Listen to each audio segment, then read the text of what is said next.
अभी मैं फ़िलहाल दीघा विधानसभा क्षेत्र में हूँ और जहाँ पे 6 नवंबर को मतदान होने हैं। यह दीघा विधानसभा क्षेत्र काफ़ी महत्वपूर्ण है।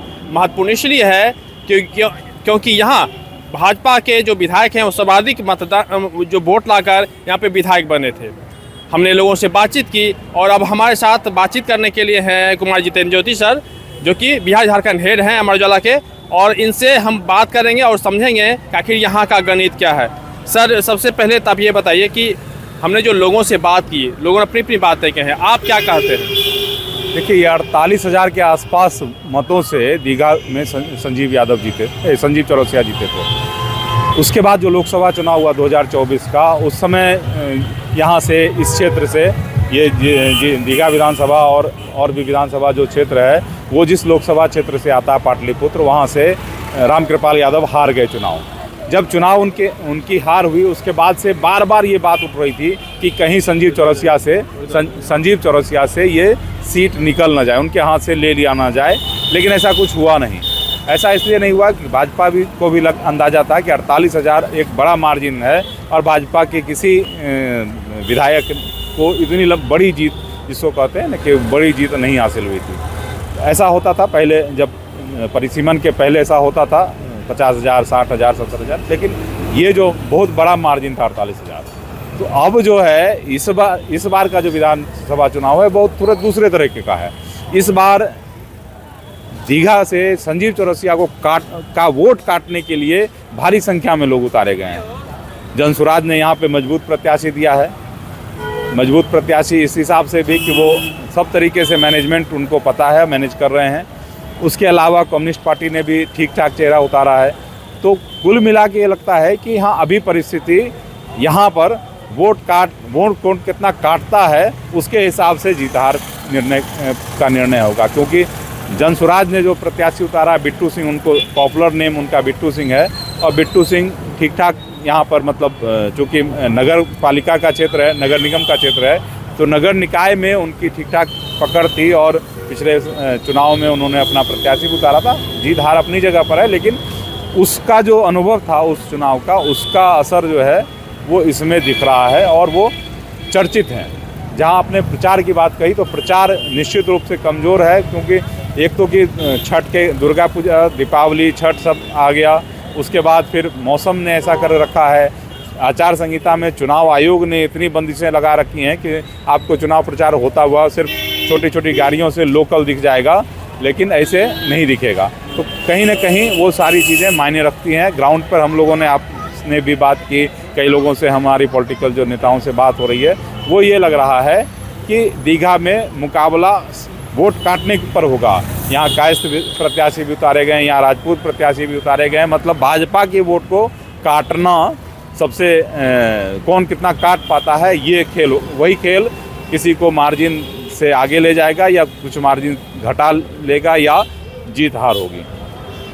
तो क्या इतने जो प्रत्याशी हैं, आपने कहा कि जो कायस्थ हैं या फिर जो कम्युनिस्ट ने जो उतारा है, तो क्या इसलिए इस सब को उतारा गया है ताकि चूँकि लंबे एक बड़े मार्जिन से इनकी जीत हुई थी, इस वजह से कि इनको चारों तरफ से घेर के इनको हटाया जाए, वोट काटा जाए? हाँ, निश्चित रूप से मैं वही कह रहा हूँ कि अगर यहाँ पर 32 लोगों ने आवेदन दिया, 20 को एक्सेप्ट किया गया, मतलब 20 का नामांकन एक्सेप्ट किया, मतलब कुल मिला के कई सेट में चूँकि नामांकन होता है तो 11 कंटेस्टेंट हैं।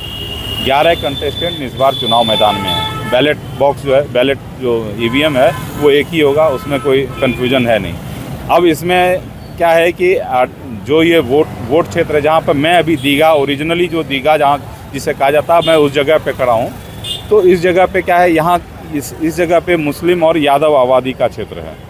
ये जो रोड है पूरा दीघा का जो ओरिजिनल हिस्सा है वो, लेकिन इसके ठीक उस साइड में बाकी सभी धर्म, जाति, सब तरह के लोग हैं।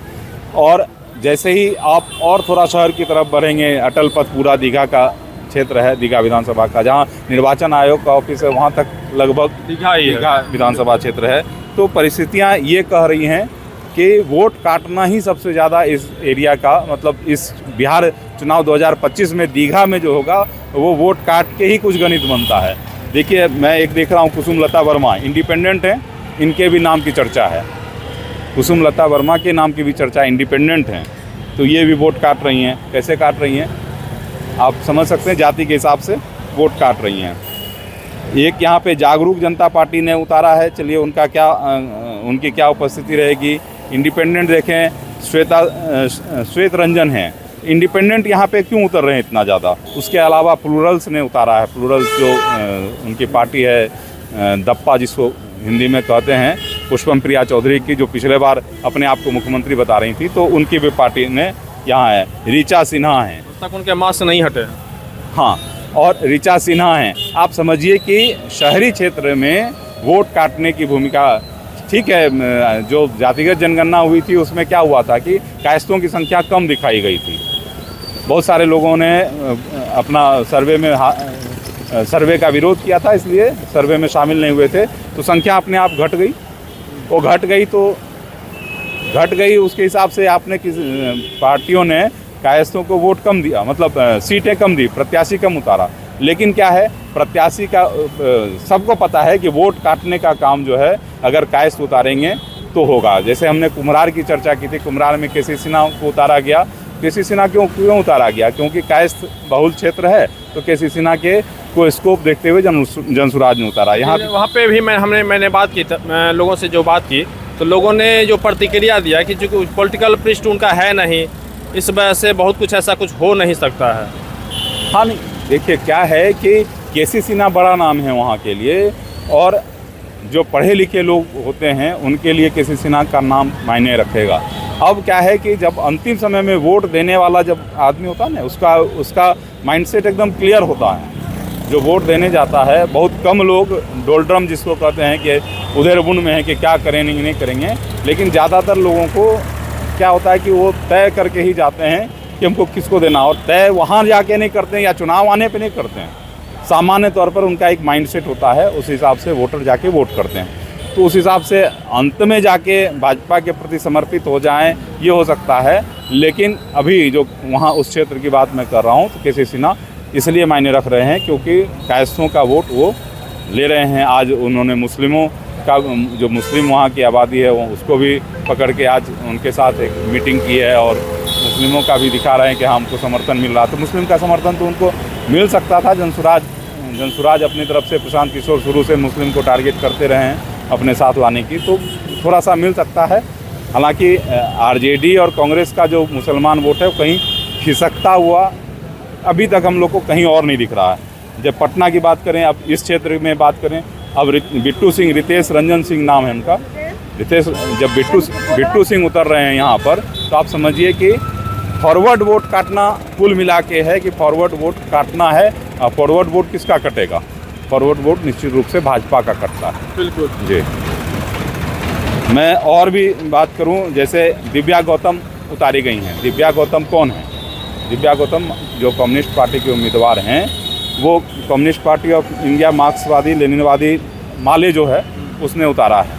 अब दिव्या गौतम कौन है? सुशांत सिंह राजपूत की बहन बताई जा रही है। हाँ, मतलब उनका रिलेशन है। जो मंत्री हैं नीरज जी, वहाँ वाले सहरसा वाले, उनकी रिश्तेदार भी हैं, मतलब सुशांत सिंह राजपूत के वो भी रिश्तेदार हैं। तो कुल मिला के क्या है, राजपूत उतार दिया वोट काटने के लिए ही, ताकि जो भाजपा का वोट है वो कटे।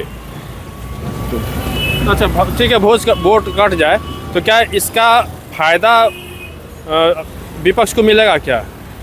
यानी महागठबंधन को मिलेगा क्या फायदा? वोट देखिए, वोट इस बार फायदा हो पाएगा। 48,000 बहुत बड़ा मार्जिन होगा। ये 48,000, वो बहुत सारे ऐसे प्रत्याशी भी हैं बिहार चुनाव में, पिछले चुनाव में, जिनको 48,000 50,000 वोट ही आया, और यहाँ 48,000 का मार्जिन है। तो यहाँ असल लड़ाई मार्जिन की है कि मार्जिन को काटना जाए।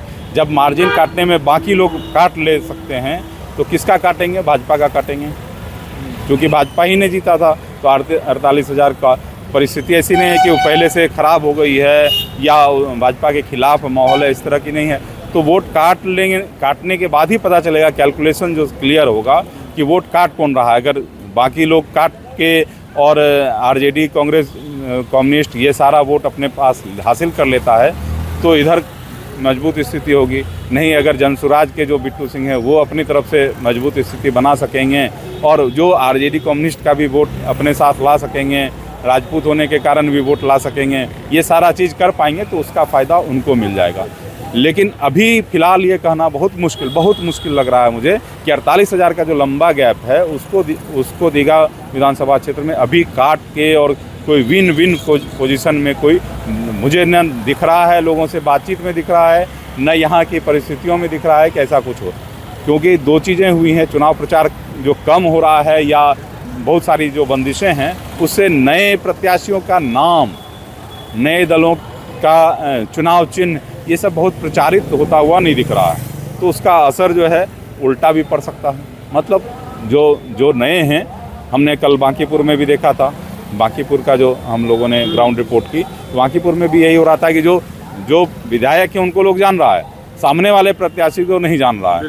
हाँ, वो ये कह रहा है कि हाँ हम लालटेन को देंगे, ये कह रहा है, उम्मीदवार नहीं पता, लेकिन उसको उम्मीदवार नहीं पता। तो ये परिस्थितियाँ, अगर आप चुनाव का मार्जिन होता ठीक ठाक तो अच्छा होता। यानी कुल मिलाकर कहें तो फिलहाल अब यहाँ से एनडीए निकलने की संभावना में है।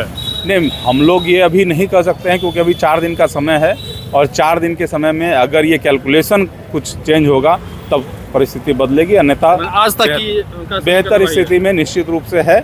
लेकिन अभी परिस्थिति बदलती रहेगी। कल परसों जो घटना हुई है मोकामा में, उसका भी कुछ असर होगा। अब यहाँ का गणित क्या होगा वो रिजल्ट आने के बाद पता चलेगा। फिलहाल 4 दिन के बाद फिर मतदान होने हैं और मतदान के बाद फिर अब इंतज़ार रहेगा कि आखिर परिणाम क्या होता है। फिलहाल पटना से अमर उजाला के लिए कृष्ण बल्लभ नारायण।